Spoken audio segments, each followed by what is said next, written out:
game, and then you have to make the choice that you have to take this jump, because nothing's gonna let you know that you're gonna become a pro player. It's very hard to do so.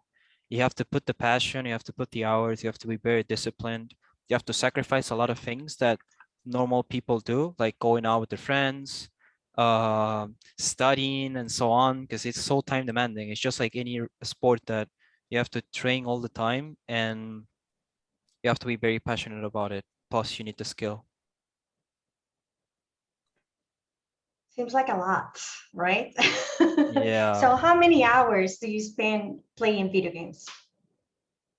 Mm, it depends. For example, when I started playing, when I was just like trying to see if I was good enough, because I always like playing video games. I've always played video games my entire life. I played video games with you, played video games with my dad, and it's always something that's been part of my life.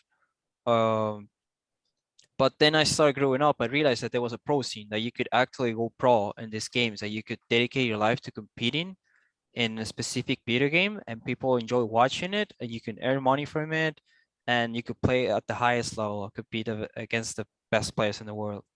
Um, so I started playing like around 5 hours a day, I would say. I'll play like 4 to 5 hours plus do my homeworks from school. Then it reached a critical point where I started getting invited to teams. I think that's the first step, that the natural step to take is you get an offer from a team that you think is good enough. You start playing in some tournaments, like small ones, online tournaments and stuff. And then you go to the next one, which is to duplicate that. I normally in a standard weekday, I play around 10 to 12 hours with breaks, of course, but in total it's around 10 to 12 hours. And if you add your time, on the phone, on the tablet, or any other virtual interaction, so it's practically your whole day. Yes. So, Mhm. well, but you're a professional video gamer. That's different from us. Like we probably play 1 hour in a day, and I don't think we keep more because we have a lot of other things to do. How do you keep the balance in your life between video games and your personal life? It's important to have your priorities in life for anything that you do. Once you have that straight and clear, it's easier to go from there. I always like to prioritize my health, like physical health and mental health, over anything else. Because if you're in a bad state, you're feeling down, you don't have the energy, even if you're playing for fun, you're not gonna enjoy it and you're not gonna do it well. So I think a good way to have balance between video games and your personal life is to always put your health and responsibilities first. Specifically for me, the game is my responsibility because I have to practice, I have to talk to my team, I have to come up with different things for the game, think about it all the time. So that is one of my responsibilities that I enjoy having to deal with, but there are other ones that I don't enjoy as much, like watering the plants, for example, and I go to my garden and have to water the plants. It's it's those small things that they add up in your day, and that they make you feel good, and that you have to do them to function as a person. So they always have to be the priority, your health and your responsibilities. So, meaning sleeping, interacting with your family, friends, and Social interaction, of course, is part of your mental health too. okay. One of the other questions are there any tips for beginners to develop effective strategies while playing, and how can professional gamers earn money from playing video games? Let's see.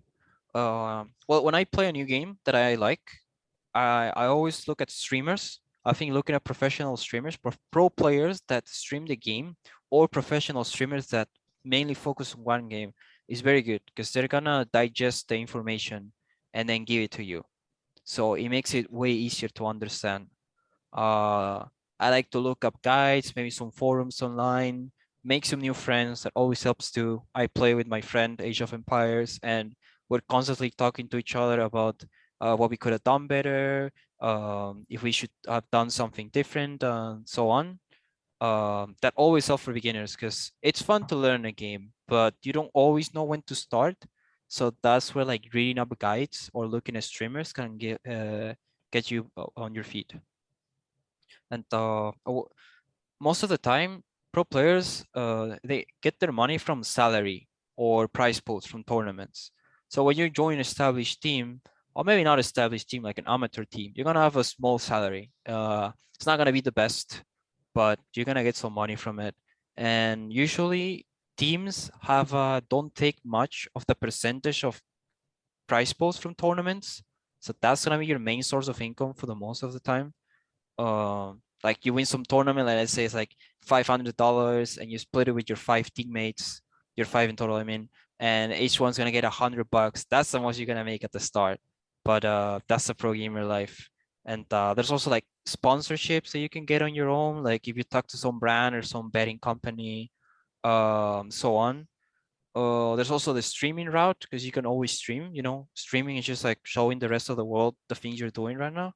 So it's just you're playing your own game, but people are seeing it, and you're gonna get donations. People are gonna sub to you if you interact with the chat, or if you're good enough and people enjoy what you're doing, then they're gonna give you something back. So it's like any other profession, complicated. If you are good, you're going to make more money. If you win tournaments, you're going to also make more money. And if you are in a good team, that will also increase your chances to make more. So this lasts forever, or it depends what happens? on each game, because for example, I know that games like League of Legends or I think Valorant too, they have like some sort of league system where like you don't get paid that much, but a lot of people are getting paid, and they compete in like tier 2, like second division type of competition. You know, they don't have to be the best in the world to make some money. In Dota, it's not so much like that, which is something that's been criticized a lot, but that's just how the game's been working for like probably 10 years now. So yeah, it's still not as reliable as it should be or as it could be, but I'm sure it will get there at some point. You know, like professional gaming is not something that's very old. It's relatively new, and there's still a lot of things that could improve, like the stability in terms of a salary. So it's still a big risk. It's not something that I recommend to a lot of people. It's something that you have to be sure of yourself, and if you believe in yourself that you're good enough and you're gonna have the passion and be able to sacrifice the things to be able to get there, to become it, to make it something rentable and sustainable. Well, we have many questions. I encourage the public to write your questions in the comments section if you have any. I have actually several questions for you. And so, should children play games to learn English 5 to 6 years old? Well, I think as a parent, I can say, yes. Insta started around that age. You start to play video games 5 years old, I think. So how was for you? I definitely believe that one of the main reasons why my English improved so fast, especially in school, it was mainly because I play a lot of video games, and I always play video games in English. Even if I didn't fully understand it, my brain got used to it. And of course, online gaming helped me a lot if interacting with other people around the world and is practicing my English. I used to have like the worst English. It was the most broken thing ever. But with time and practice, it got better. One of the So things that I was talking with parents was like, if you want your kid to learn a specific language, turn the language in the video game that they like the most to whatever language that you want him to learn, and they are going to do their best. The same game that they play over and over, if you change all the settings to the specific language, it's going to make a difference because they're going to be really motivated to learn everything that is there. Wow, we have more questions. Let's go for the questions at the end. I wanted to share with you what we were doing. This month we have 2 guests, like I was saying at the beginning, because we were trying to figure it out if there's a way to auto-regulate ourselves when it comes to playing video games